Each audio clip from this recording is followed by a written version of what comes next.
Hello, everyone, and welcome to Nation Watch for today, Sunday, 16 February 2025. I'm Mervyn Williams, your host.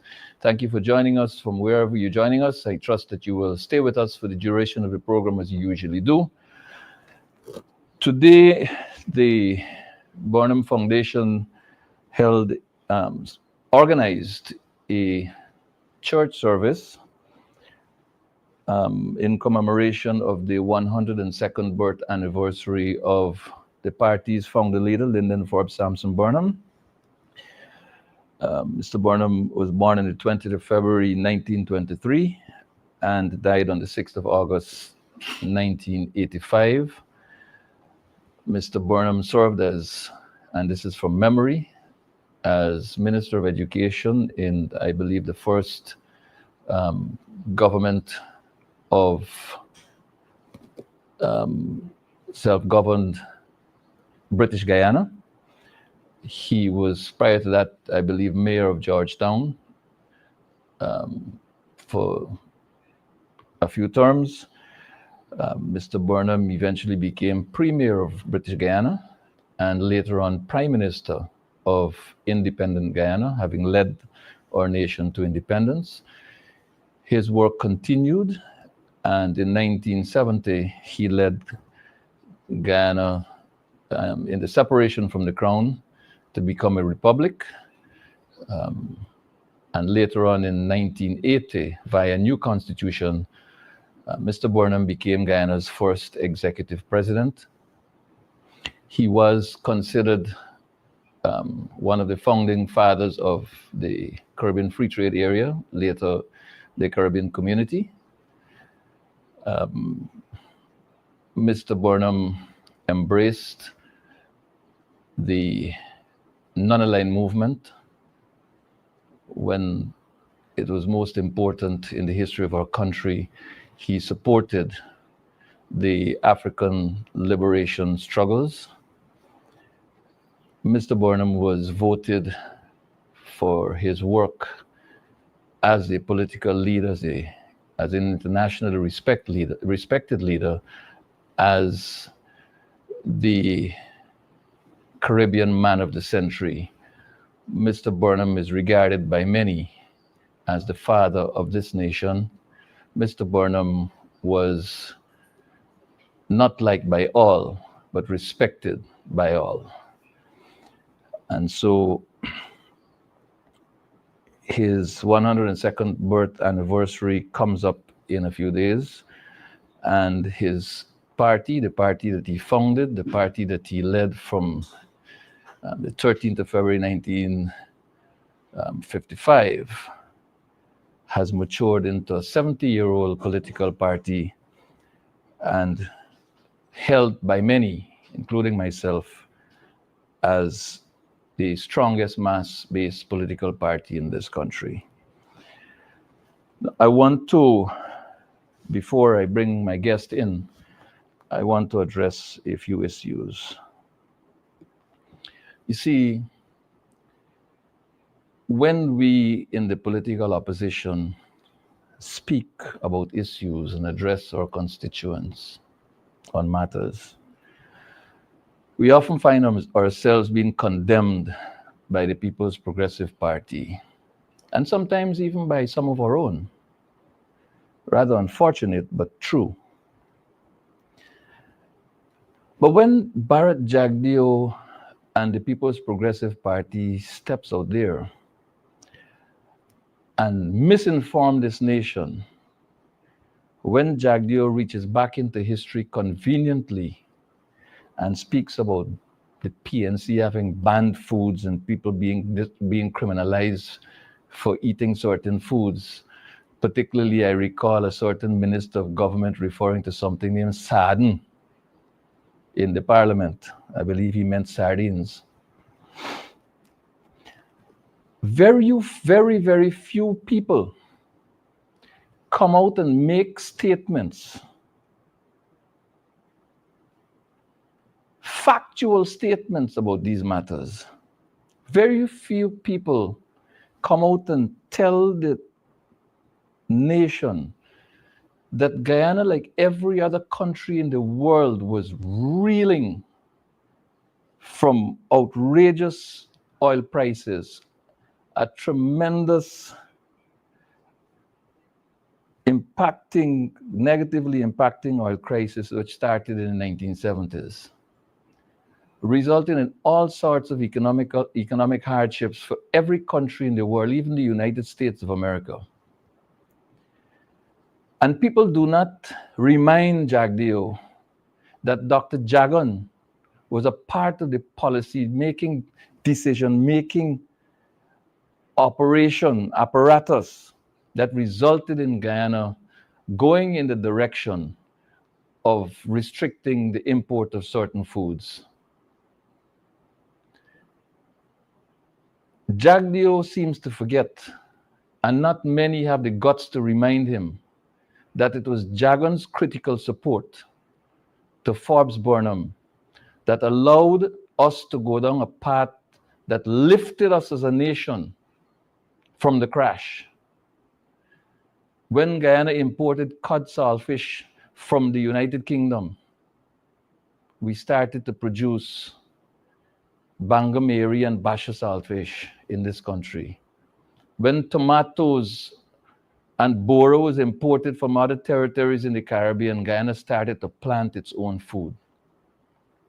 People discovered that dal could be made from tanya, that cassava can make flour, that rice can make flour, that it was gluten-free flour and it was good for your system, to the extent that right now there's a businessman in this country who's exporting rice flour very quietly and in large quantities. But they're ashamed to admit that Burnham's policies unto this day are being utilized for the enrichment of a few.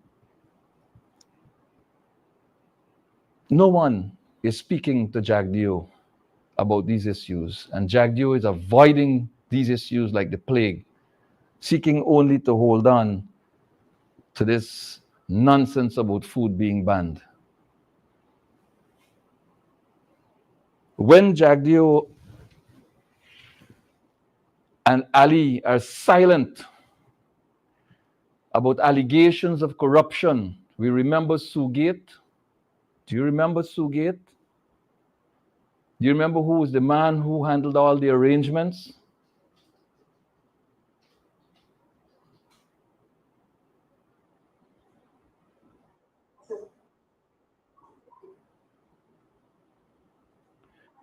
We're going to remind you using Jagdeo's own words in this interview.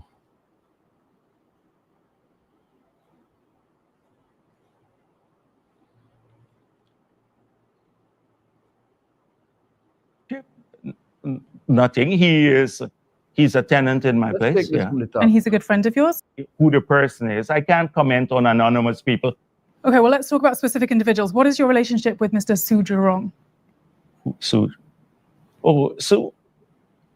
My relationship?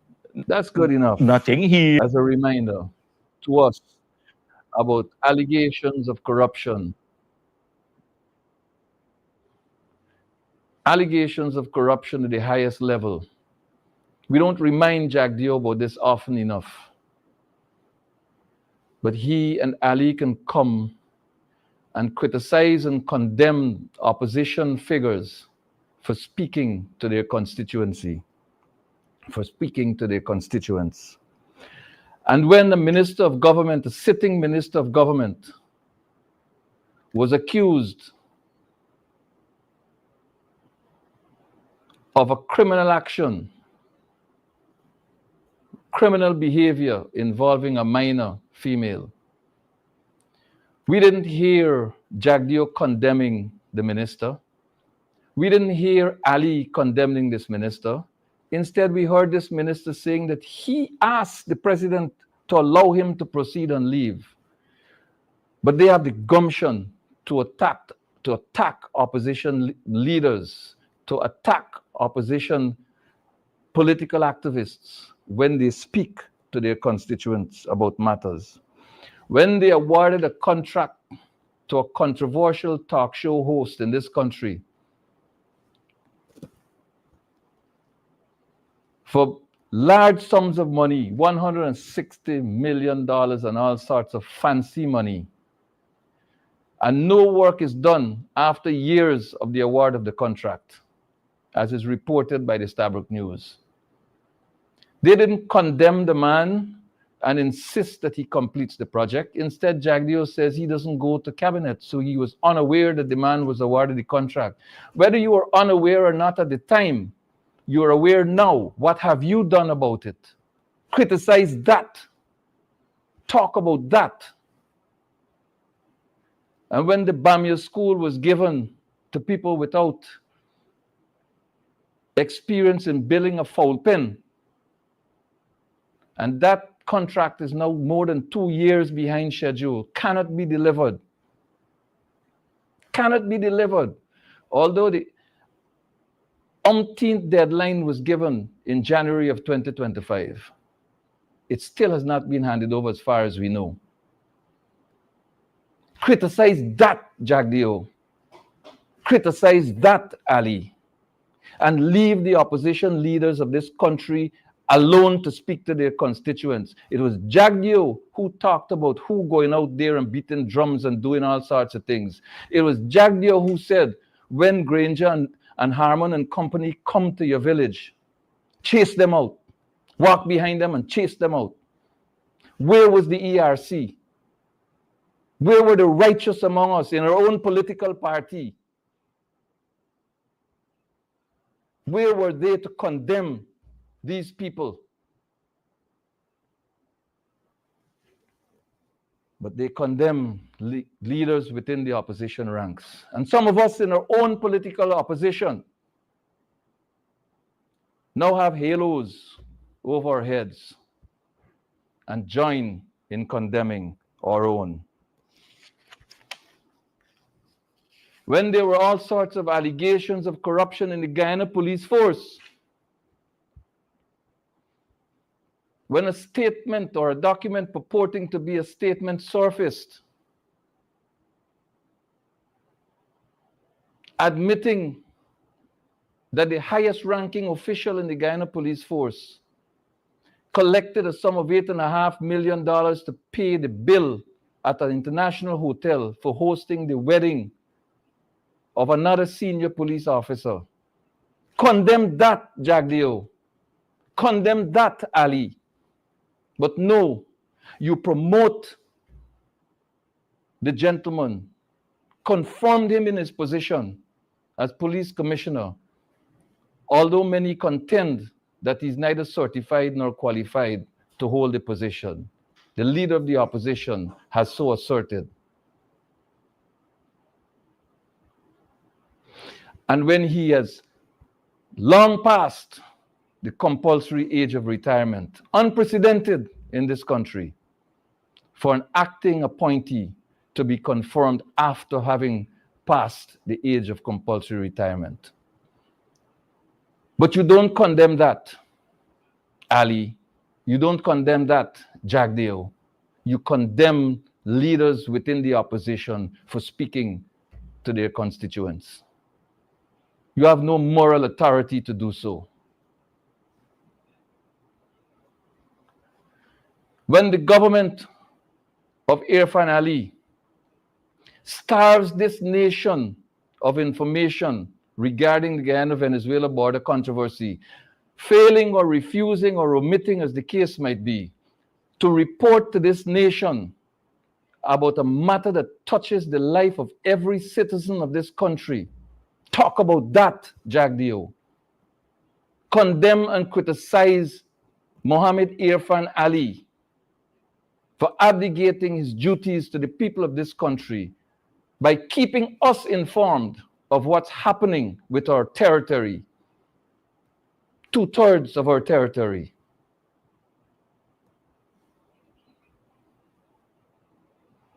Recently, we had to find out through social media that the president of this country was in the United States. Report to us, Mr. Ali. Tell us that you're leaving. Tell us, the people of this country, what your mission is, Mr. Ali. Come back to this country and report to us. We mustn't hear on a CBS News report that our country is being considered as a dumping ground for deportees from the United States of America, from third countries. Having heard it and having asked you through the media, Mr. Ali, come clean and tell us, did you agree? Was this really raised with you, and did you agree? Have you consulted with the representatives of the people of this country? Are you prepared to table a motion in the National Assembly of the Parliament of this country to discuss that issue, Mr. Ali, so that the people's representative through whom they exercise sovereignty can pronounce on this matter on their behalf? Tell us, Mr. Ali, tell us, Mr. Jagdeo, who performs the functions of the office of president when Mr. Ali is not in this country? Tell us that. Do not jump out there and play righteous and holy by condemning opposition leaders of this country. We pay you, although we're not really sure whether you legitimately access the offices that you have. We pay you.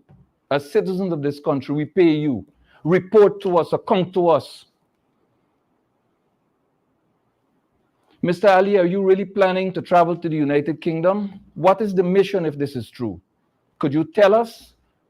Could you tell us when you're going to leave, if it's going to be a clandestine mission or is it going to be a publicly pronounced upon mission? Who is going to be performing the functions of president when you're out, Mr. Ali? Tell us that. Report to us. And stop criticizing leaders of the opposition for doing their job. You do yours, or come to us.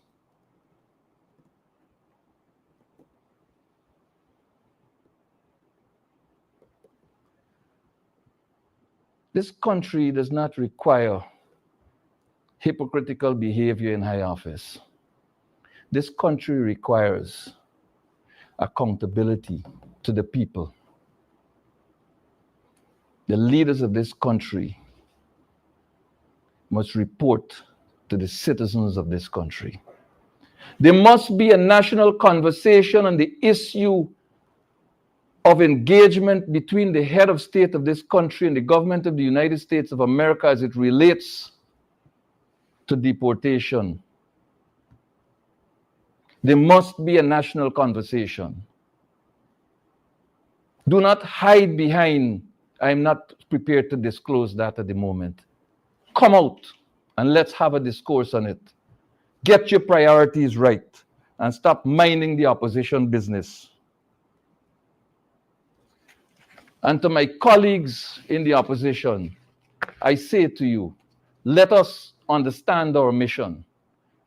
Let us respect those who voted for us and work for them as diligently as we will work for ourselves and in our own personal interests.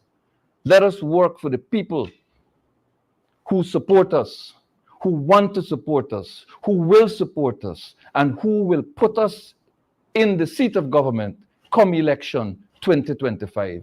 We must put the People's Progressive Party on notice that we are prepared to stand with our own and stand against the People's Progressive Party and their growing dictatorship. I've ranted enough. Permit me now, ladies and gentlemen, to introduce my guest,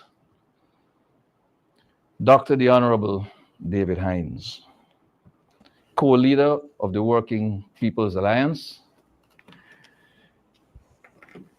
and activist for the rights of the people of this country. Dr. Hinds, welcome to Nation Watch, and thank you for joining me. And good morning, good afternoon, and thank you for having me. I thoroughly was engrossed in your introduction, which was quite wide-ranging. And I too would like to congratulate the People's National Congress on its 70th anniversary. 7 decades is a long time. And the PNC was part of mass-based parties that emerged during the period of decolonization. And that those parties continue to this day is a testimony to our resilience as a Guyanese and Caribbean people. I also would like to congratulate the PNC as they mark the 102nd birth anniversary of Fobbs Burnham.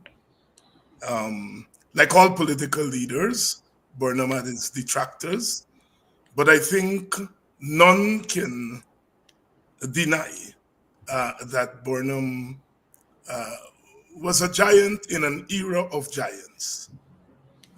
Burnham, Jagan from Guyana are the names that are best known, but there were others in Guyana who played pivotal role. Ashton Chase, UC Guyana, Jane Phillips Gay, just to name three of them. And then further afield, Dr. Eric Williams of Trinidad and Tobago, Errol Barrow of Barbados, the Manleys of Jamaica, the Birds, the Verbird Senior, Eric Gary, they all played pivotal roles as we transitioned from colonialism to independence. And then they not only shaped our Guyana and our Caribbean, but they also intervened at the international level. Burnham and Manley, for example, were part of the struggle for a new world economic order, a new world political order. You mentioned Burnham's role in the liberation struggle in Africa, the non-aligned movement, the Group of 77. And so here were men, mostly men, but there were women involved too.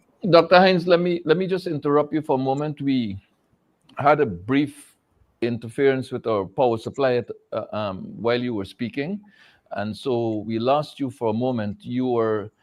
We last heard you when you were at Jane Phillips Gay in the list of persons that you were identifying as having contributed to the politics of this country.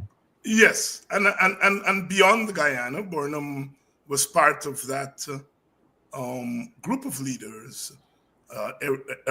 Dr. Eric Williams, Errol Barrow, the Manleys of Jamaica, Verbird, Antigua, Eric Matthew Gary of Grenada. These were all men, mostly men, but there were women who were part of their group, who brought us from... Eugenia Charles was among those regional leaders. Yes, yes, who brought us from colonialism to independence. And they not only shaped the local and regional history, but helped to shape world history at the time. Burnham and Michael Manley, for example, were in the forefront of the struggle for a new world economic order, which sought to democratize and bring equitability among nations, trying to close the gap between the big nations and the smaller nations. The New World Information Order was also something that Burnham and Guyana were part of. You mentioned Burnham's role in the liberation struggle in Africa. Really unparalleled. A small country, but there was in the national budget each year, there was $50,000 set aside for the liberation struggle. Many of the freedom fighters traveled on Guyanese passport. So Guyana's role under Burnham in international relations, I think, will stand the test of time and will go down in history as one of the great contributions of a small nation to the shaping of international relations. His role in the non-aligned movement, in the Group of 77, are all, and we can go on and on. Time doesn't permit us. Let us not forget the fight against apartheid. Yes, yes, yes, Yes. And so as you celebrate Burnham's 102nd birth anniversary, we remember that he was just 30 years old when he became Minister of Education, a young man, and the others were young. Guyana was 28, Martin Carter was 25. Jagan was old by their standard because he was 35, you know. But these were young men and women who were changing the world and preparing a place for us to be in today, you know. And whatever you think about Burnham and all those leaders that I talked about there, they have their detractors. But at a time like this, we dwell not on people's negatives, but we celebrate them to celebrate ourselves. And we must recognize in so doing that Burnham came from the lineage of Africans who were brought here against their will and spearheaded a shift from the plantation type, bondage type life into a free society where Africans and indentured laborers and their descendants to this country were, for the first time, placed in a position where they can create their own management and governance structures, and they can people them, and they can work in the best interest of all of their fellow citizens of this country. I'm not sure that such a task could ever have been an easy one, moving from colonialism and servitude into independence, republican status, and the creation of one's own or a country's own system of governance, really with no experience to go by, no legacy left to pattern after, but it was a process of pioneering governance in its true sense and in its true form. I couldn't agree with you more. As I usually put it, they were transforming plantations into nations. Tremendous task. Can't be put better than that, Dr. Hinds. Yes, you were taking, Guyana was a plantation, all we produced was sugar. That's all we produced. We produced nothing for ourselves. Everything we produced was for the crown. And you were taking these plantations and turning them into nations. Now, we always had the example of the village movement, and Burnham was a very keen student of history. The village movement, which launched the first transfer or translation of plantations into villages. And it was the sum total of those villages that were the sum total of those villages that became the bedrock for what Burnham and others did. As I said, unparalleled in human history. Unparalleled in human history. The United States and other countries took over 100 years to really find their feet. And we were forced to do it in a decade, you know, and thanks to the people, but the leaders which the people threw up.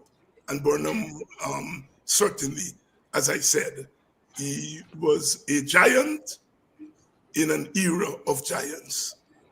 Who found room for every religious denomination, ethnic group, and found a place of prominence for everyone. Our first president was of Chinese ancestry.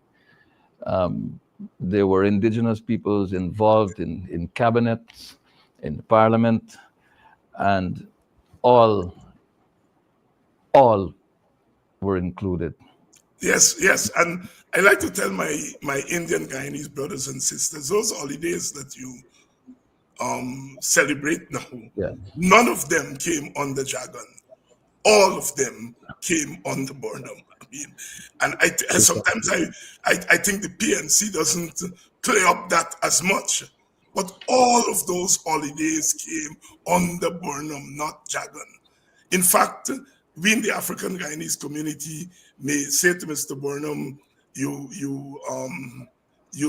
in that regard, you did more for Indian Guyanese than your own African Guyanese, because we did not get emancipation as a holiday until under Desmond Hoyt. you know, but Burnham was keenly aware of ethnicity and race. And I suppose he rather said, I rather get the curse from my own than for me to go down in history as not respecting the heritage of other ethnic groups. I mean, Temeri Airport was named after our Amerindian brothers and sisters, Mashramani.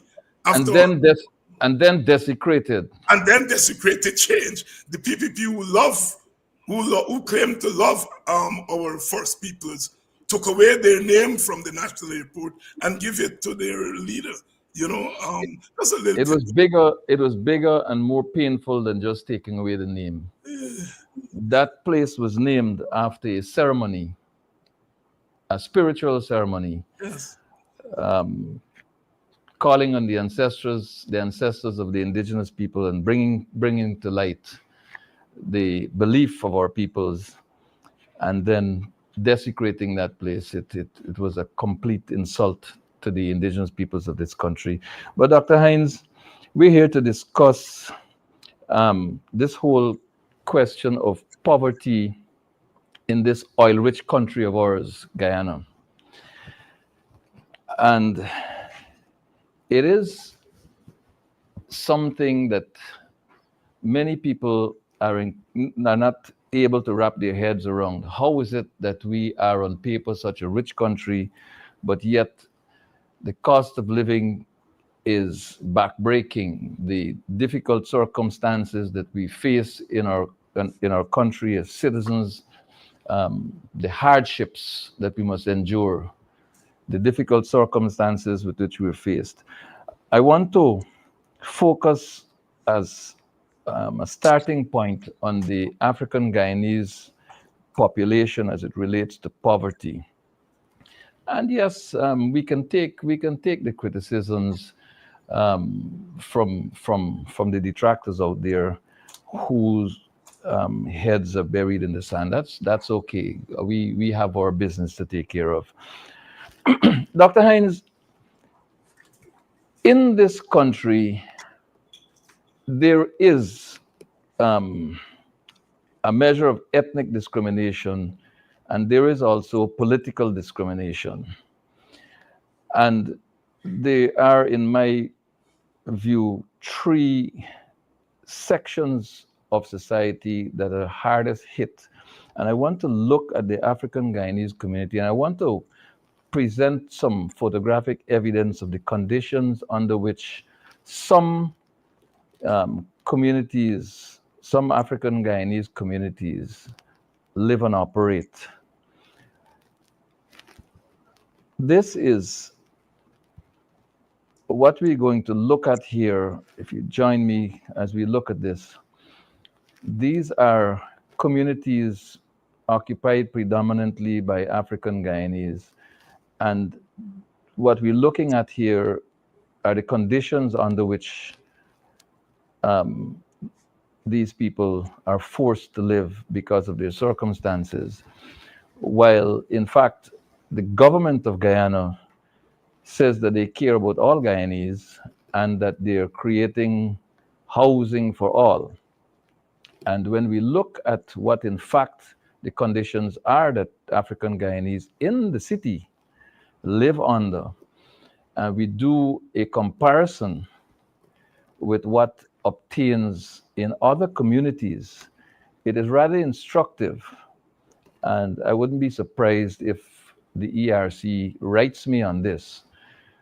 I am prepared to stand before them and to testify on the basis of evidence that this that we are seeing here represents the conditions under which some African Guyanese citizens live, particularly in the city of Georgetown. And the housing that the People's Progressive Party is talking about creating leaves a lot to be desired, not only in terms of to whom such units are allocated, but the type of accommodation that they're looking at. And we also have some images in that regard, and we have some comparative images of other communities. Here is where the affluent Guyanese live, own homes, and we know where the money in this country circulates, and this is a prime example of the high end of housing in this country. These are actually private housing schemes. And then we have, I believe, an image somewhere in the bank there of the houses that are being constructed supposedly for citizens of Guyana. And you know, it's very interesting that even though it is being suggested that these units are being built for Guyanese, we know that the people who live in the circumstances that we first showed are never under the PPP going to get these houses. We'll show the image of that house in a minute. I think it's built of some kind of corrugated sheet or something of that nature, more like an oven, more like a furnace than a home.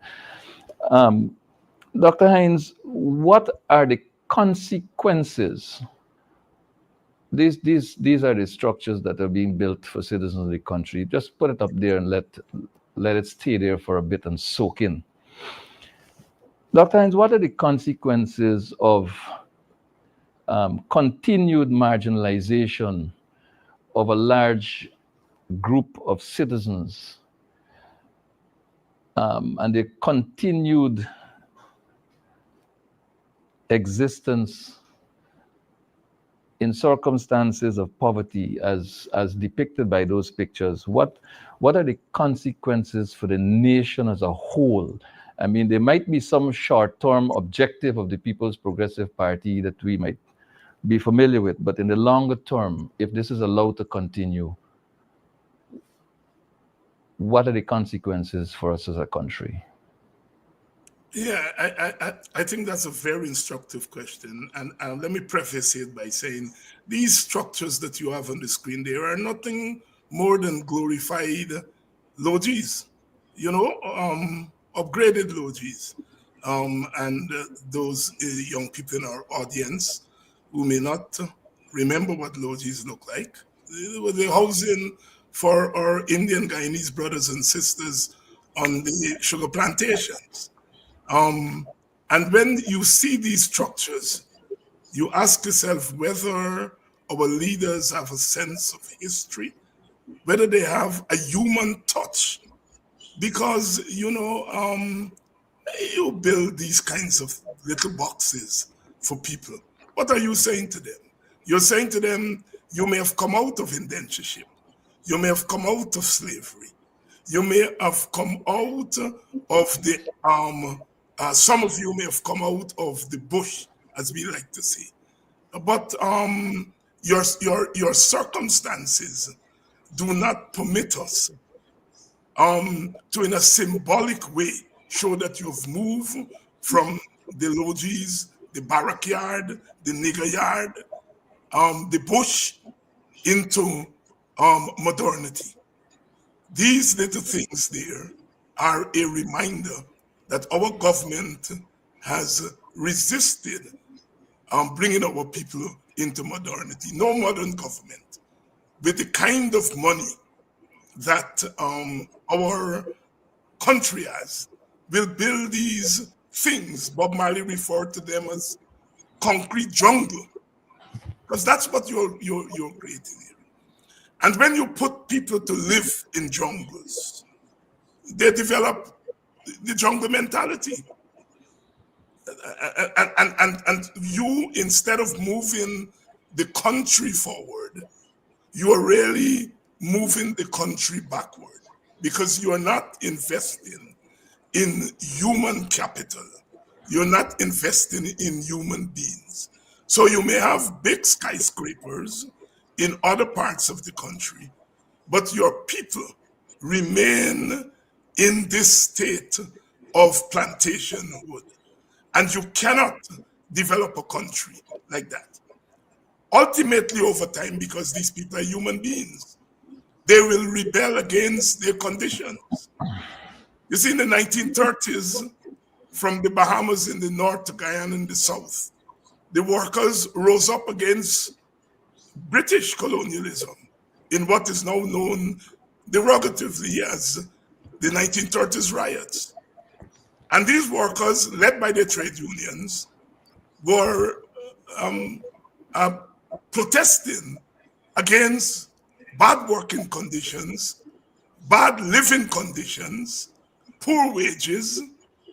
And after the riots, the British sent a commission, the Moyne Commission, to find out why these people were rising up. And the commission did its investigation and told the British they want their freedom. That's why they're rising up.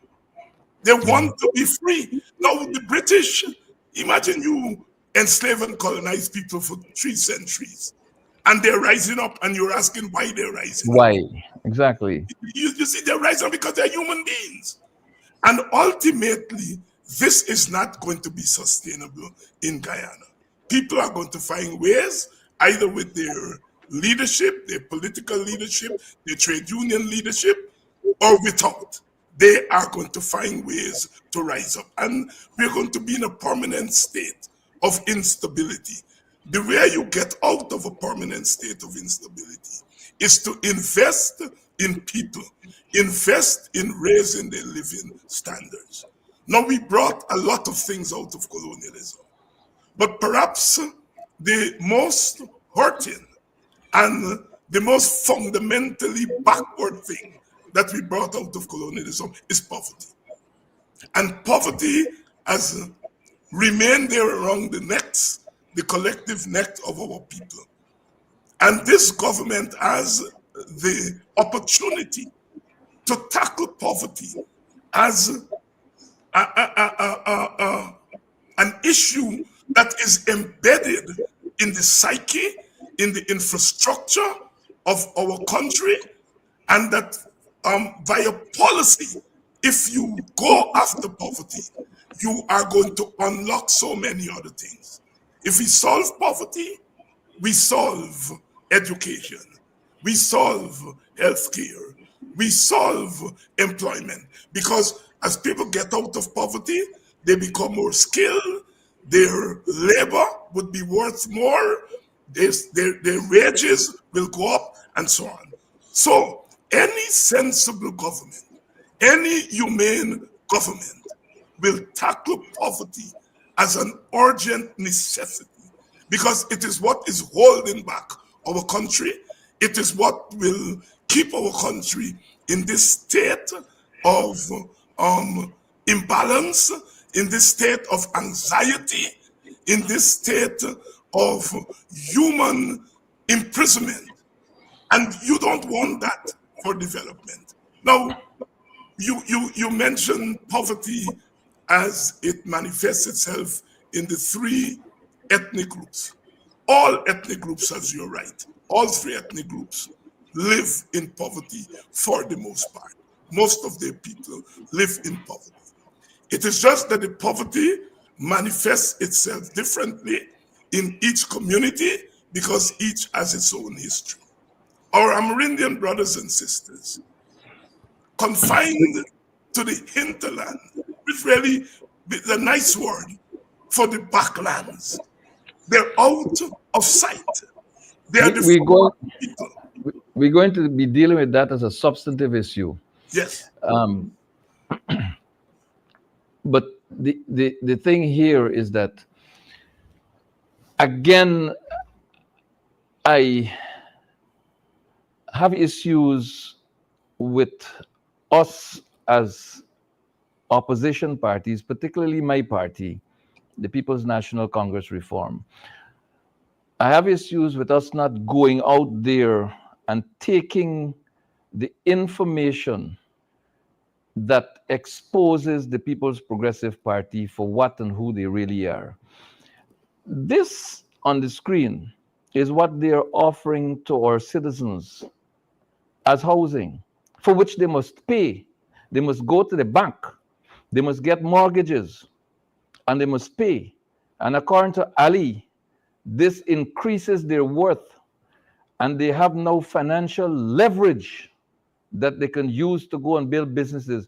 Most of the people who live under the conditions that we've shown in those still photographs when we started are not in a position to obtain loans from the banks, because outside of the security that they have to offer, the means of repayment is questionable.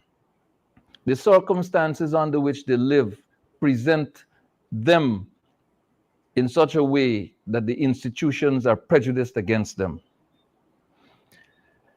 The People's National Congress under Lyndon Forbes Sampson Burnham created housing schemes, and there's evidence everywhere you turn.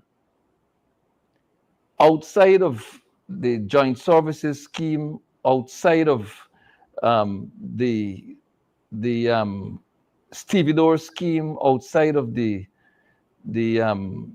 GPSU scheme, outside of all of those housing schemes that are in East and West Ruimveldt, North and South Ruimveldt, and so on, in Linden, in Mabaruma, in West Demerara, on the East Coast, in Berbice, all across this country, there's evidence of quality houses, quality housing, even where Irfan Ali lived, even where he lives, but I don't know if he still lives there. That housing scheme was constructed under the PNC. And it's not like this nonsense you're seeing on the screen here with a couple of zinc sheets knocked up against some uprights in an uneven and horrible looking environment. The housing scheme in which Ali grew up at Leonora is defined in such a way in terms of land use, and it is designed that, you remember this concept of it takes a village to raise a child? The play field is inside of that circular assembly of houses, so that as children play out there, adults standing in their house looking through the window or being on the landing, as we call it, can see the children playing and can actively supervise them. Where's the room for health services in this? Where's the room for recreation in this? Where's the room for education in this? Zero. It doesn't exist.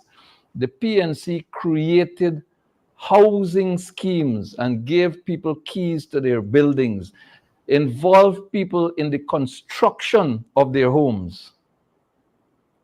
That's the difference between these two ads. So people in the comments can continue to cuss Burnham, and they can continue to talk down the PNC, but the PNC's development plan for this country has always and will always be superior to the People's Progressive Party's absence of planning.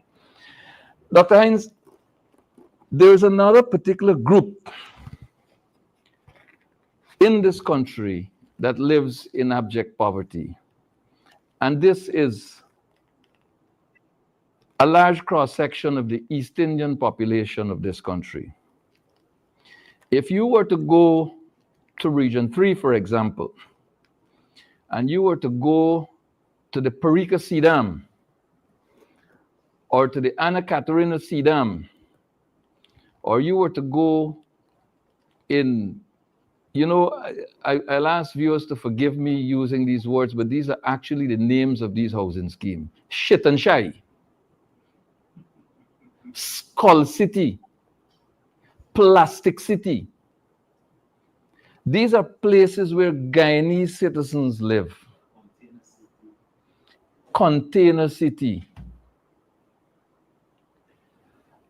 And the East Indian population of this these communities are taken for granted by the People's Progressive Party. Nothing is done for them during the PPP's term in government. But in every other support area where they believe that the people are fairly independent in their thinking and can make decisions on their own, they go and put concrete strips and call them roads. I believe we may have some clips of those, I'm not sure. But in these settlements, the People's Progressive Party does not go there and root them up with excavators, you know. They do not go there and tell them, come and let's take you someplace where you get proper housing, you know. They leave them there. And then when the election cycle comes, they go and they give them certain messages that cause them to become fearful for their own safety by telling them things that people of another ethnic group are likely to do to them if they were to get into power, even though that group was in government and no such thing ever happened. They continue to play on that. I listened to the deliberations in one particular PPP meeting in West Demerara, where a pundit said to those gathered, don't frighten them go come and them go bully you. But Abby got one man who could stand up to all them bully in the PNC. He named Bar Jagdio. That's the message. I was there. And I can name him too, but I wouldn't. These poor citizens are taken for granted, and at the election cycle, they're going to take cash grants and give them because they treat them as though their vote is for sale. Their vote, the power of the X, is being devalued by a political party that cares only about enriching itself, its friends, its families, its favorites, and as somebody said, its flatterers. Dr. Hinds, speak to the East Indian population of this country that lives in abject poverty. The consequences for this country are real, are striking, and are painful if this is to continue. How do we extricate this and other populations living in poverty, living on less than $5 per day? 48% of us are in that situation. Speak to this particular group of citizens of this country. The numbers there tell the story. 48%, that's half of your population. And if you were to raise that 1100, because it's 5.5 US dollars, 48% of all people are living on that and less. Let's say you were to raise that and raise it to 2,000, which would be 10 US dollars per day. It will go up to about 80% of our population living in poverty if you were to raise the poverty ceiling to, let's say, 10 US dollars per day. Yeah. Almost 80% to 90% of our population would be living in poverty. So based on those numbers, 48% of our people are living in abject poverty. And another 40% are living moderate poverty, you know. So it's really damning. Now let me go back and to say, the PNC under President Burnham, I'm told to say President Burnham. The PNC under President Burnham had a vision for Guyana. They'd come out of colonialism, and they did not have much resources. Government did not have much money. We are monoculture societies. We were dependent largely on sugar and bauxite, and to some extent rice. Our revenues were not very much. But the vision that the PNC and Burnham had was one to radically bring our people out of abject poverty into a state of peoplehood.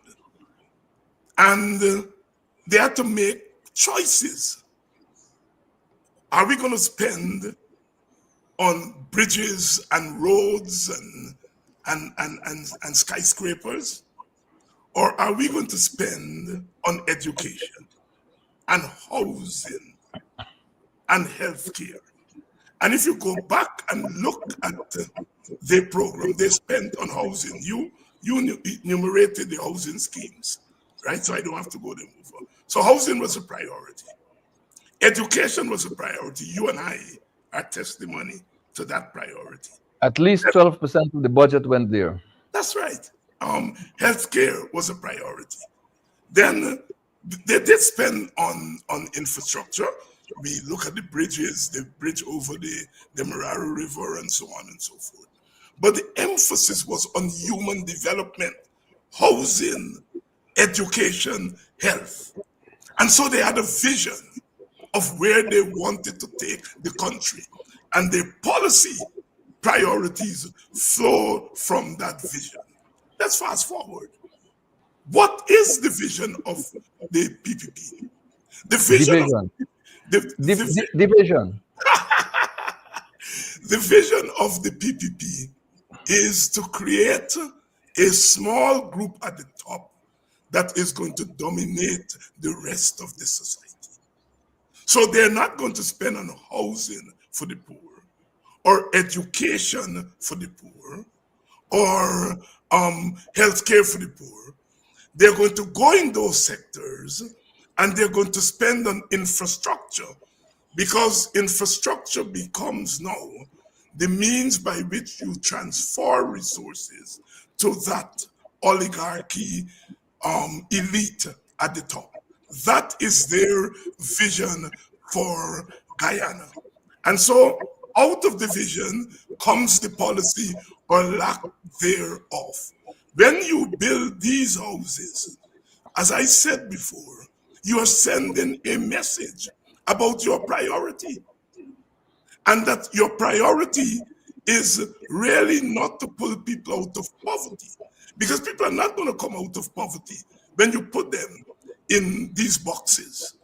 And so therefore, there is no vision on the part of the PPP. As it relates to our Indo-Guyanese sisters and brothers, that community is as impoverished as all the other communities, Amerindians, the African Guyanese. Amerindians, and we will get to them, they are probably more impoverished, not probably, definitely, than the other two groups. But we sometimes believe that Indian Guyanese do not live in poverty, partly because Indian Guyanese give the impression that I mean, I like them over there, you know? So they give the impression that they're living good. Those who are zealous about the PPP, they probably get more crumbs than Amerindians and Africans, and so they consider that to be better than the others. But the evidence shows that they live in the same conditions, impoverished conditions, as the other group. What the PPP is doing is that they are creating a population among Indian Guyanese of cynics, making people look at their reality and say, this is not the reality. They're forcing people to look at poverty and say, this is not poverty, because my house may be 2 inches larger than the African Guyanese house, and that my concrete strip may be 2 meters wider than the concrete strip over there. It means that we are not in poverty, but indeed they're in poverty. So when you socialize people to see their conditions and to deny their conditions, you're creating a population of cynics. And ultimately it will come back to bite you, because human beings by our very nature are not cynical beings. You can fool some of the people some of the time, But you can't fool all of the people all of the time. And it ultimately will catch up with you. So you create a hostile community among African Guyanese who look at their conditions and said, these conditions have not improved. You have not kept up the infrastructure that the PNC put in place, the education infrastructure, the housing infrastructure, the health infrastructure. You have not invested in human beings. And there is a sense of hostility among African Guyanese. Among Indian Guyanese, you subdue that hostility.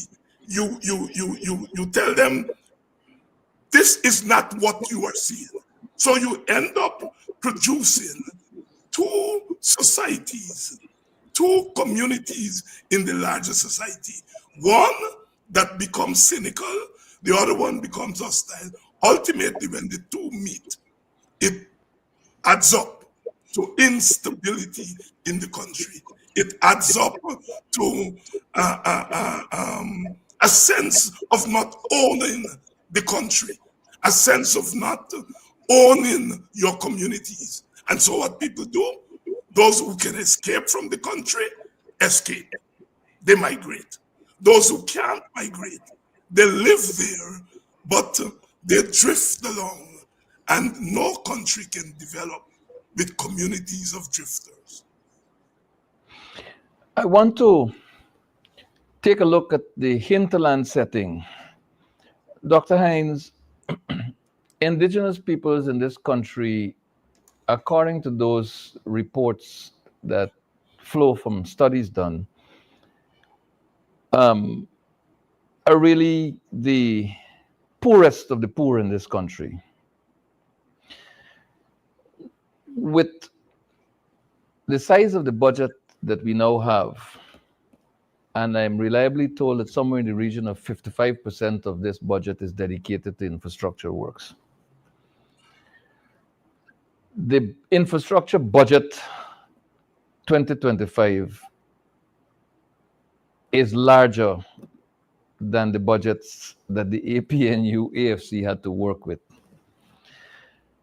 Now, here is a look at what's happening to our hinterland residents, particularly those who access the city from Region 9 via road. The conditions are painful.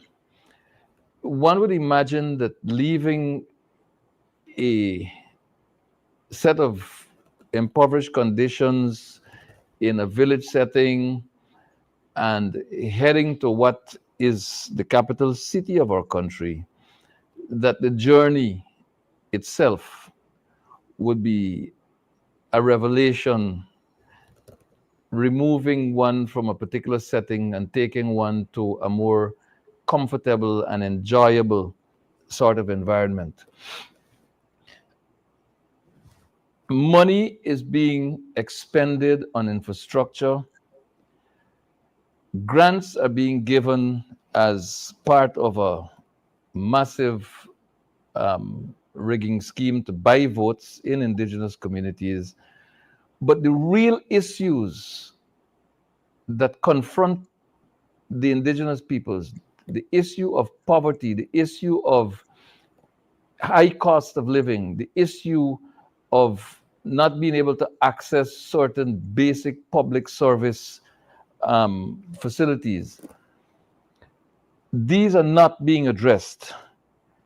And our indigenous population continues to struggle under the yoke of suffering, while heavy sums are being spent or said to be spent on infrastructure to benefit the hinterland region, but seem only to be benefiting the contractor class and not the citizens who most need those interventions. Comment, please, Dr. Hinds, on the issue of the indigenous peoples, particularly as it relates to poverty, the high cost of living, and overall the difficult circumstances under which our people live. You know, this is very painful Brother Mervyn. You know, I grew up in a community where people were mixed with African and Amerindian. I refer to as Buchan people. And as I went along in school, I finally asked my auntie, what Buchan people mean? And she explained it to me. The African is the people, and the Amerindian in you is the less than people. And I tell that very well-known story to say that, you know, if you view people as human beings, then you start your developmental policy from that narrative. If you don't view them as human beings, full human beings, then your developmental priorities and narratives will be consistent with that worldview. Now, Walter Rodney wrote the famous book, How Europe Underdeveloped Africa.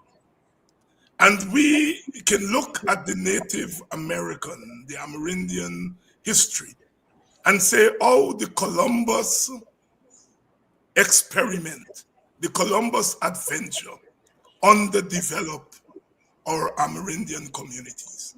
When Columbus came in 1492, these were thriving civilizations.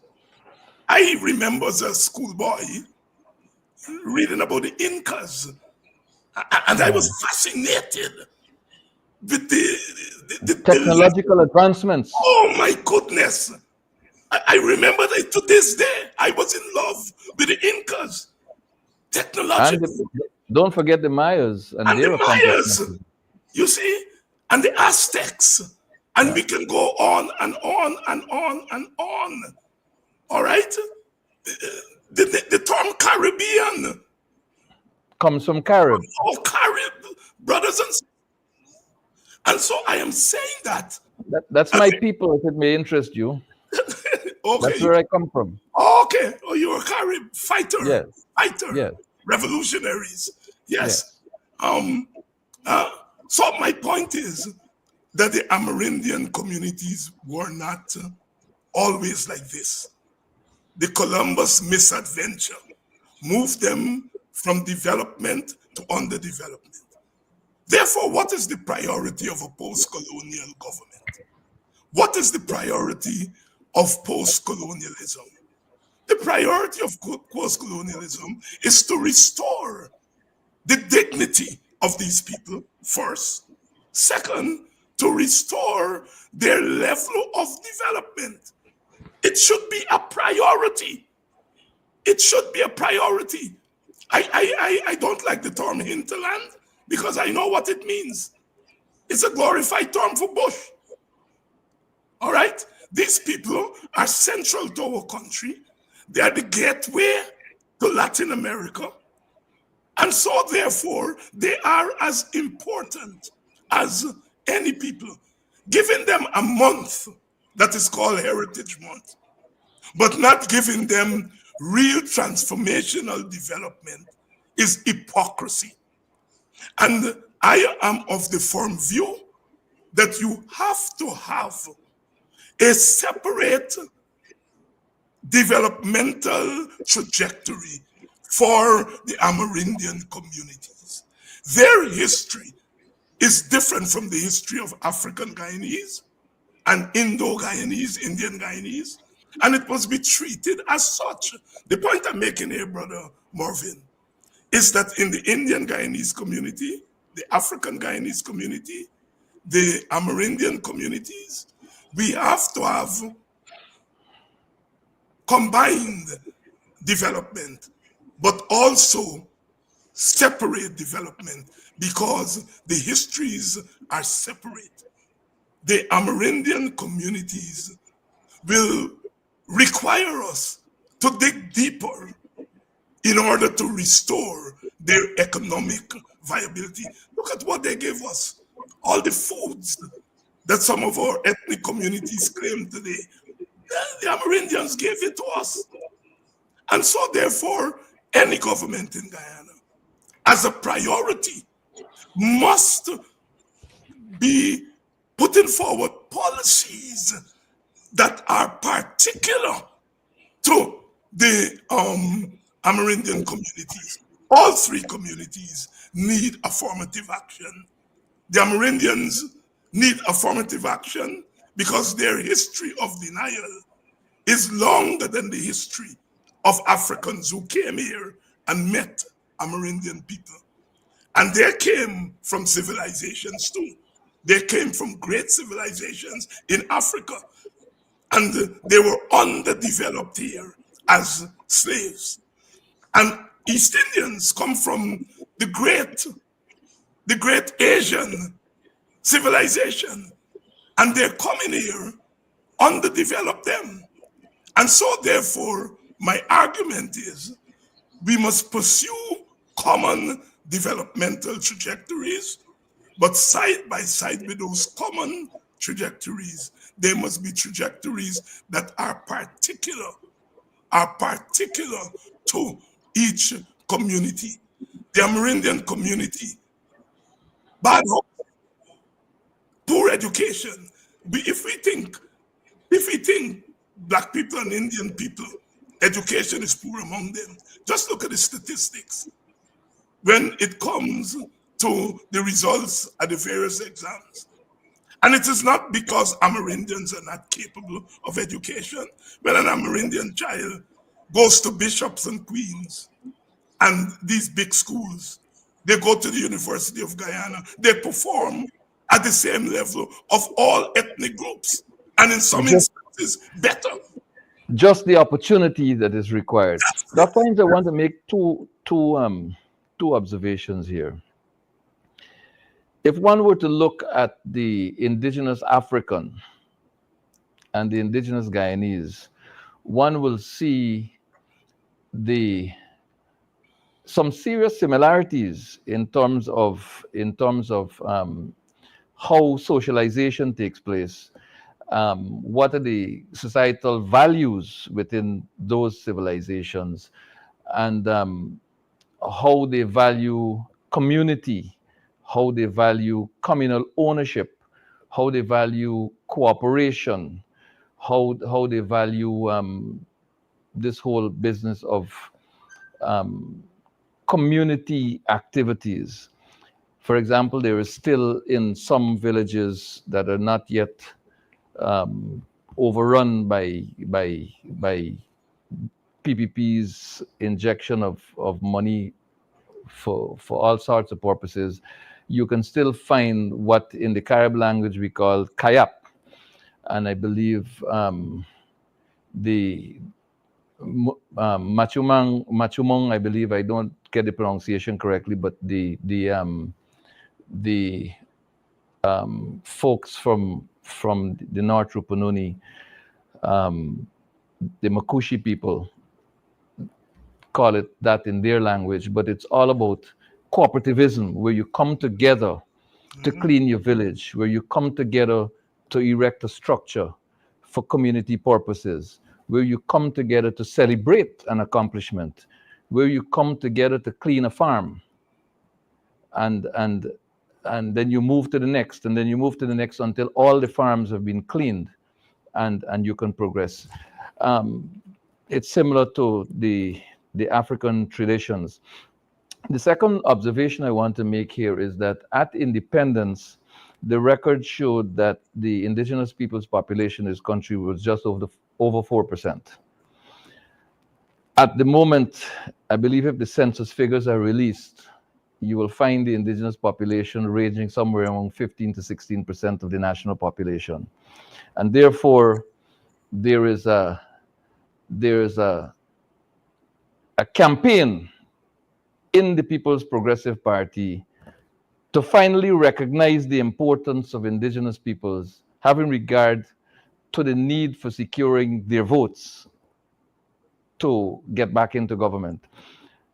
As a consequence, they seem to be heightening their disrespect for the value sets of indigenous peoples, causing them to believe that if they just sit back, the PPP will come and bring gifts for them, and they will be comfortable without recognizing the damage that the PPP is really doing to the psyche of the indigenous people. There must be a concerted effort to stand up against this abuse, this psychological abuse of a people in this country. What say you, Dr. Hinds? Yes, you know, this characterization of indigenous people as people that you can throw trinkets to, you know, they like gift. You know, the story is, you know, the last person that give the indigenous people a gift will get their vote. And I hear politicians with that thing, and you know, it sickens me. Yeah. Because I know among Africans, they say, who can give them more rum, a woman, and a small piece will get their vote. And among East Indians, who can pint money and say money, money, money, money, money, money, because they're money makai. And so this characterization of the different ethnic groups in this derogatory way is what is driving the PPP government. And, you know, if I may say, my recent jihad against people who I call by a certain name, I am less concerned about the people who are going over. What I'm concerned about is in exchange for going over, going into the communities and buying their votes on behalf of the PPP. That is what I am concerned about. That's another category of poverty. Exactly. That's poverty that resides in the head. That's right. And then you dumb down the vote. Because if I can sell my vote for a $10,000, if I can sell my vote for $1 million contract, then the vote is no longer sacred. The vote becomes part of the marketplace or election. As Transparency International has said, and I know you're going to come to that. Here is exactly where I'm headed now. They've said, you know, the elections have become part of the marketplace where you go into the communities, these elites, these political parties, and you buy their vote. So if I know I can sell my vote, then I will no longer consider my vote to be sacred. And so when I lashed out at those people last week, it was not about them. They can go and join whatever party. I fought for the right of Guyanese to belong to any party they want. When Dr. Jagan told the WPA in the 1970s, don't come into the Indian communities, we said, no, we are going to go into the Indian communities. So we fought for the right for parties to go wherever and to recruit. What we didn't fight for the right for is for parties to go into communities and buy people's votes. Or divide the That's citizens. right. And that's my jihad. I want to shift in the direction that you were going there a minute ago on the Transparency International Perception of Corruption Index. But I want to say this before. Infrastructural development is necessary for the building of a nation. But there's a difference between responsible investment and wanton waste. If one were to look at the PNC's accomplishment in the early days of independent Guyana, you will see that the Linden Highway still stands. They've broken it up with the heavy vehicles that they used to develop other places, and now they must fix it. Although the resources were there to do so before, they didn't. The MMA ADA project was developed so that food could be put on people's tables, so that farmers can benefit, so that the citizenry can be fed in this whole drive for self-sufficiency. The Guyana School of Agriculture was developed to train people in the agricultural sector. The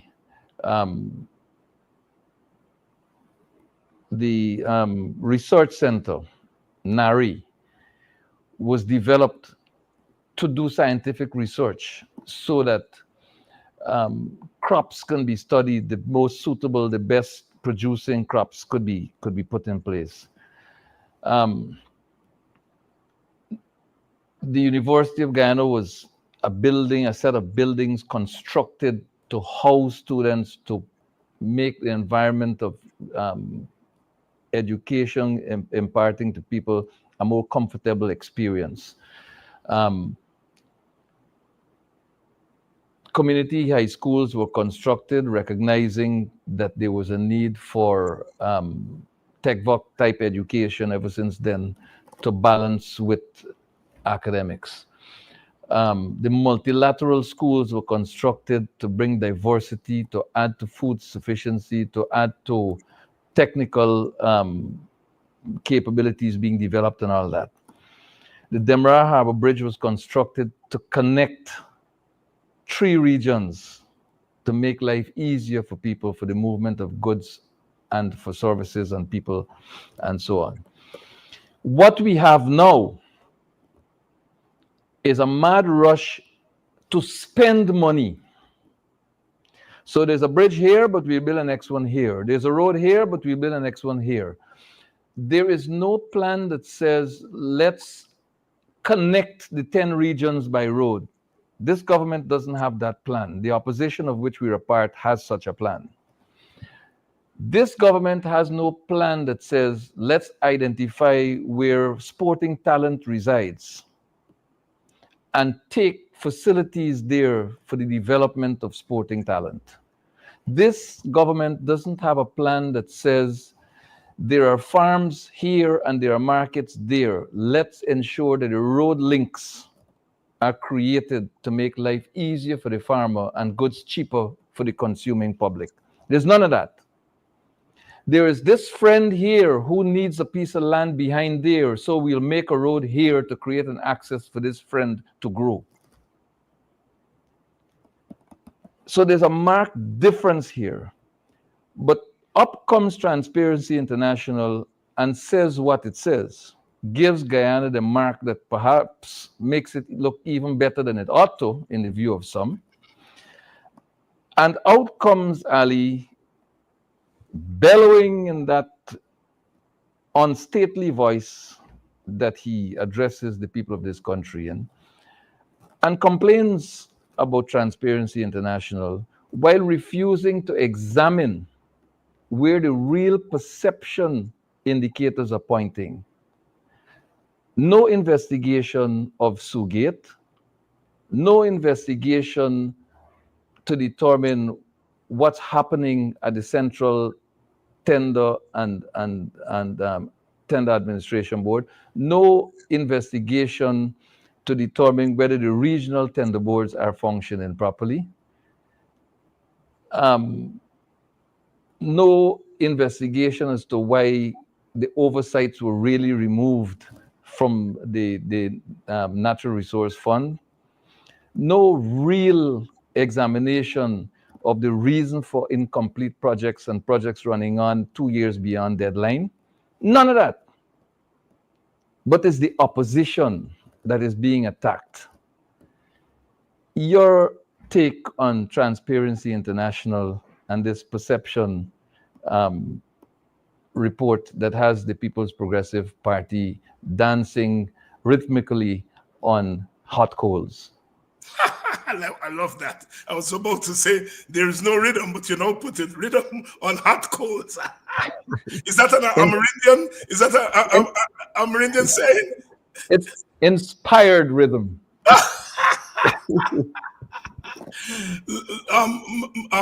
My brother, look, Transparency International has cut through all the nonsense and they've pointed to the real story. Now, the PPP argument against Transparency International is not about whether they are accurate or not accurate. It's that they have removed the lid and skin up everything. And the PPP is very concerned about that. Now, if you start off by getting into government via corruption. Because when they did the unprecedented things and opened those boxes in 2020, corruption was written, the electoral corruption. So the PPP government is a derivative of a corrupt transaction. And once you start there, you then become unaccountable because you're saying, look, I am in office, not because of you African Guyanese, you all didn't vote for me. I'm in office not because of you Amerindian Guyanese, because some of you may have voted for me, but ultimately you didn't put me in power. I'm not in power because of you Indian Guyanese. Although you voted for me, ultimately, as they said, they wanted to put a statue of Sarah Lynch and Pompeo in the middle of Georgetown. It's those people who put us in power. You all didn't put us in power. So we're not accountable to Indian Guyanese. We're not accountable to African Guyanese. We're not accountable to Amerindians, mixed Guyanese, because ultimately you all did not put me in power. It is the money that we got from the ruling class that we use to buy international patronage. Because remember the amount of money the PPP spent lobbying international forces. And they got that money from the elites. Lend us this money, and we're going to pay you back with 1,000% interest. Lend us this money to lobby the international forces. They will come here, they will pronounce on the election, and when we get into office, we're paying you back with 1,000,000% interest. And that is what is going on.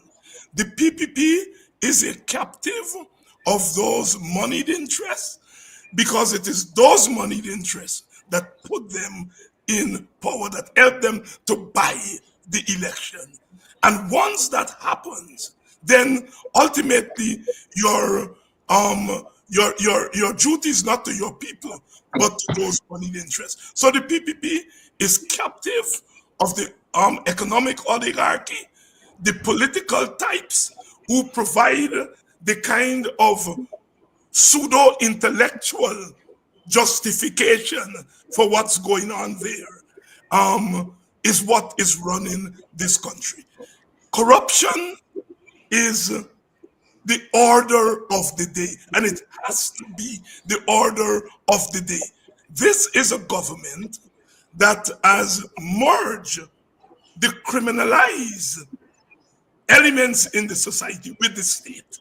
So all those big international gangsters who are coming in and are given land and all that, they are what we call the white collar criminalized section of the society.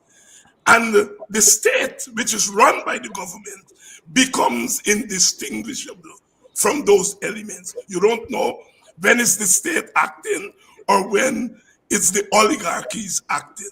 The criminalization of the state, as Professor Clive Thomas warned us more than a decade ago. Our country is in a bad place.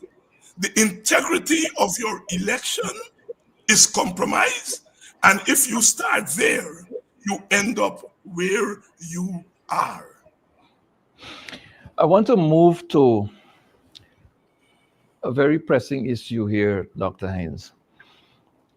And it appears to me as though some people are focusing more on outcome than they are on the cause of this issue. I want to put on the screen some images. And the cause of this destruction, the cause of the displacement of these people, these sisters and brothers from Mocha, is the greed of some others, the oligarchs, I suppose, It was alleged that these people were in the path of this road that was being constructed. And so they had to be removed. There was no regard for the fact that some of them lived there for more than 30 years. There was no regard for the fact that a lot of these people, that all of these people, made their living, based their livelihoods on what they did in these lands and on these lands that they called home. And a ruthless regime removed them without consideration for anything. It was a brutal attack on human beings by an institution called the government that generally has a responsibility for the welfare, well-being, and best interests of citizens of any country. And then it was discovered that these lands really were not in the path of any road, but were of interest to some other people. And so the regime offered token settlements to these hardworking citizens of this country. Some decided that they were going to court to ask for judicial pronouncements on their rights with respect to these lands. The court has ruled. The court has ruled, as I understand it, that they did not manage to establish within the framework of the law their rights to these lands. That is not necessarily the end of the matter. There are higher courts to which they can, if they want to go. But the People's Progressive Party and its mouthpieces such as Anil Dandlal are saying that the leader of the opposition and the parliamentary opposition must take care of the interests of these people who did not get a favorable ruling from the courts of the land. The cause of this court proceeding was never the political opposition. It was the ruthlessness of the People's Progressive Party against citizens of this country. That's the cause of the displacement and of the approach to the court. It is the government's obligation, as I understand it, to reach out to the citizens who asked the court to rule on their rights. It is the responsibility, nay, obligation of the government of Guyana to address the needs of these people. There cannot be, in my humble view, Dr. Hinds, a blame game when it comes to the welfare and the well-being of citizens of this country. It cannot be a political blame game. It has to be the assumption of responsibilities in accordance with what is just, what is right, and what is fair. Talk to us, Dr. Hinds, on this particular matter of the Mocha Arcadia displaced residents, citizens of this country. Thank you, my brother. Look, the people were on public lands, not government land, public land. Public means that collectively all Guyanese own that land. That's the first thing I want to say. There's nothing like government land. You can call it state land because the state include the people. The people are at the base of the state. There is no state without people. All right? And so therefore, whether you call it state lands or public lands, those lands are owned collectively by all of us Guyanese. That's the first thing. If the government, in its wisdom, wants to build something developmental on public land, and people are on that public land, then it is incumbent on the government to sit down with the people and to reason with them. The government has the right of what they call eminent domain.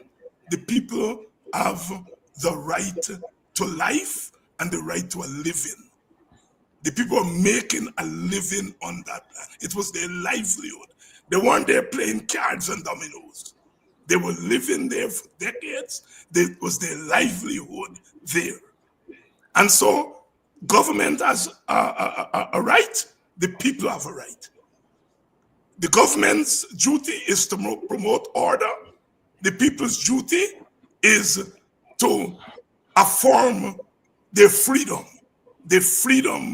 to a life, to a living. And so when you have the clash of order and freedom, you sit down and you work it through. The government cannot use force as a first resort, a second resort, a third resort. Force must only be used if the people use force to remain on the land. The facts of the matter is that the people did not use force. And so the government had a responsibility to work until you arrive at a compromise that is satisfactory to all. The government did not do that. So the government violated the human rights of people in pursuit of development. Let's turn to the court. I'm a respecter of the court because the court has over the course of our history, when it matters to the underside of the poor and the powerless. Without the court in the United States of America, African Americans would not be full citizens. Without the courts in our Guyana and the Caribbean, we would have been in much more mess than we are. So I respect the court. I, however, respectfully disagreed with this court ruling. I feel that the court did not look at rights. I quote Thurgood Marshall, the first African-American jurist on the Supreme Court of the United States. He said, as an African-American justice, my task is not to contract rights, but to expand rights. And if our court adopted that philosophy, it would not have concluded with the ruling that it concluded with. There is no way you can look at poor people, or you ought to look at poor people who all they have is their livelihood, their meager livelihood, and a government which has the monopoly of force comes in and destroys those people's livelihood, and the court says that those people are not due compensation. The court did not use a human rights parameter in arriving at this decision. This decision was based on a very conservative jurisprudence which has no place in a society like ours. The law cannot be over there and the reality of our lives over here. The court, which is an institution that flows from the power of the people, must always be consistent with where the people are. Ultimately, if you're going to err in a collision between state and society, any democratic court must err on the side of society, because governments come and governments go, but people remain. You cannot build a country with governments. You build a country with people. Governments are a creation of the people. The people are not a creation of government. So the people are supreme. The people are primary. And like I said, where there's a conflict between the people in the society and the government, then the people must be given the benefit of the doubt. And so therefore, I disagree with this ruling. I think the jurisprudence used was too narrow and too conservative. And what the court has perhaps now unwittingly done is to give the government of Guyana's license to go up and down the country in the name of development and destroy people's livelihood, not just their homes, because their homes represented their livelihood. And so I think all Guyanese should be enraged by this ruling. As I said, it is not about the justice who give the ruling. It is not about the institution of the court. It is about the jurisprudence that was used to arrive at this decision. I do not encourage our supporters to attack the courts or to attack individual judges. What we need to attack is a jurisprudence that is out of step with where Guyana is. There is also another element to that. I mean, a judge will rule based on what is before that judge, and we do not know what the attorneys placed before the judge. So there is that as well. I want to reply to that. I want to reply to that. There are certain issues that are fundamental in any society. The issue of people's right to life is fundamental. And if the lawyers may have erred in terms of what they put before the court had the duty to give the lawyers leave to go and come back. The court has that discretion. I continue to believe that on matters of the right to life, on matters of election, for example, no court should rule based on technicalities.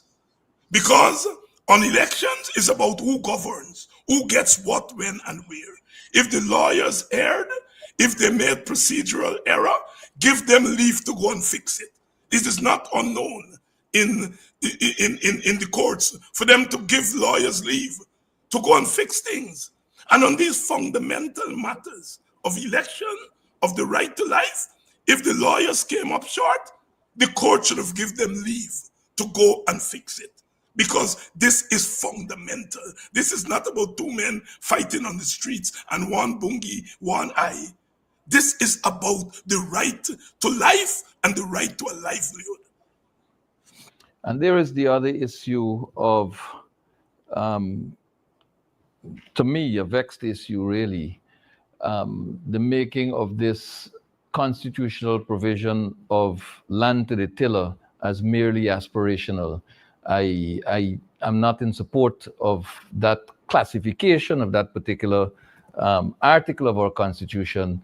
I believe that every step, every effort should be made to make that particular provision of our Constitution, that article of our Constitution, operational in the true sense of what I believe the framers of the original Constitution intended for that to be, until it was, I understand, reduced in status when it was reviewed in 2001, I believe it was. Dr. Hinds, your closing remarks as we wind down on this very interesting and perhaps not even long enough conversation today. I want to thank you for having me again and to share my perspective. I think our country is at a critical juncture. At the time of independence, we were transformed. We were moving from plantation to nationhood, and we had our challenges. And we had our policies and views about the world we live in and the place called Guyana and its role in that world. And I would say the independence leaders did not do a perfect job, because none of us is perfect. They dealt with what they had, they dealt with the challenges, and they moved us to a better place than where they left, what they inherited at the time of the end of colonialism. We are now in a second independence. We are moving now from a state that has survived to a state that now can become transformed. a country that has survived the challenges of post-colonialism, to a place where we can now make real the things that were aspirational. We're moving into a petro-state. And as we move into the petro-state era, the second independence, our jurisprudence has to become consistent with the times. We didn't take the colonial court and bring it into independence. We created our own justice system. It evolved over time. And as we move into this new era, our justice system has to evolve. Our form of governance has to evolve. Our characterization of what are the rights of a citizen ought to evolve.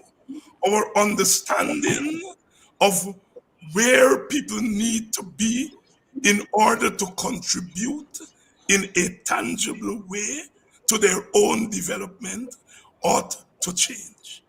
I am arguing that what we need is a government with a vision, a government with a sense of history and where Guyana's place is in that history. And above all, we need a government that starts with the people. That every day you sit down to make a policy, you must ask, how is this going to impact the people of Guyana? And so we need a transformational government. I'm arguing that the government at the time of the transition to independence was a transformational government. We now look back and we are amazed at what they were able to do with so little. And now God has pointed very much to us. Our leaders can now take those dreams and aspirations and turn them into reality. Unfortunately, we have a government that is not anchored in history. We have a government that is not anchored in the notion of a dignified humanity. We have a government that is prepared to dismantle what we know as Guyana and to put in its place an oligarchy, a dictatorship of the worst order. And it is our responsibility as citizens to change that course, to remove that government. In removing the government, we are not removing representation for those who want the PPP to represent them. And we admit that half of the population want the PPP to represent them. But the PPP is a clear and present danger even to its own supporters. And so our removal of the PPP from office is a means to an end. The end is to have a government that is humane. And sometimes you have to remove the obstacle so that those who constitute the obstacle can recognize what they are doing. So I'm not advocating taking away East Indian representation. I'm advocating for a government that is based on dignified humanity, and the PPP is an obstacle to that. And so we have to remove them and begin to put again the building blocks. I am supporting the opposition because the opposition is qualitatively an advance on what the PPP represents. The PPP represents a one party, one small group at the top that has penetrated that party. It is no longer the party of the working class, the sugar workers, the rice farmers. It is the party, as Transparency International say, of the oligarchs.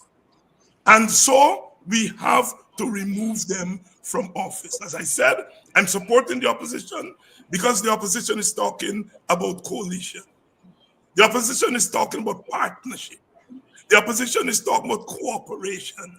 And so for me, It is not a finished product, but it's a step in the right direction. I see the removal of the PPP from office as giving us the space to begin to bring our country together. Is the opposition coalition a representative of the entire country? No, no, but it has a blueprint that is qualitatively more advanced than a blueprint that reduces the vote to a market, reduces the vote to an illicit transaction that is undermining democracy, that is grounded in corruption, and that has no respect for God. And when I say God, I speak about God here in the broadest sense. And so, therefore, I urge all my Guyanese brothers and sisters of all ethnic groups to recognize that if we don't get it right now, it may take us a long time to get it right. Because if we don't get it right now, we create a condition of instability. And instability don't build up. Instability does break up. And I don't want my country to break up. I don't want my country to break up. I want my country to build on where the independence leaders took us. I want us to build on that. And so I urge you all to go out and become ambassadors. Ambassadors for a new Guyana. Ultimately, ambassadors for a free Guyana. Without freedom, there is no development. Without freedom, there is no country that you can call your own. So let us be ambassadors for freedom, and let us wage war on those who are anti-freedom. Thank you, Dr. David Hinds. There's one issue that I wish to deal with before I wrap things up. Last night, a wicked, a malicious rumor was started. I do not know who is Guyana News Alert, but they went out there wickedly with this message that former President David Granger had died. I condemn, Nation Watch condemns, and the People's National Congress Reform condemns the actions of the person or persons behind Guyana News Alert for this wicked, this tasteless, this nasty propaganda mission that they started last evening. You do not play with people's lives in this way. You do not spread rumors of this nature, particularly when it comes to a former head of state, a former head of government, a former commander-in-chief of the armed forces of this country. And I called on Irfan Ali to condemn equally, in the strongest way as I now do, the action of the person or persons behind Guyana News Alert and this wicked propagandistic mischief that they undertook last evening. It is this kind of behavior, Mr. Irfan Ali, that you must condemn. It is this kind of mischief, Mr. Barrett Jagdeo, that you must condemn. It is this kind of mischief, Mrs. Ethnic Relations Commission, that you must deal with. It is this kind of mischief, Mr. Commissioner of Police and Deputy Commissioner Law Enforcement must deal with. Yours is the responsibility in the security sector of this country to identify who the person or persons are behind this wicked mission and to prosecute them to the full extent of the law. You do not need a report from President David Granger. You do not need a report from anyone. You have the information at your disposal. I call on the security forces to deal with this matter, and I call on Mr. Barrett Jagdeo and Mr. Irfan Ali to condemn this action in the same way as you condemn or seek to condemn opposition leaders when they speak to their constituents. Dr. David Hinds, I'd like to thank you very much for joining me here on Nation Watch today and spending close to 2 hours as we discuss the issue of poverty in an oil-rich Guyana. And I thank our viewers and listeners for joining us and staying the course of the program with us. Until we meet again next Sunday, by God's grace, may God Almighty bless us all.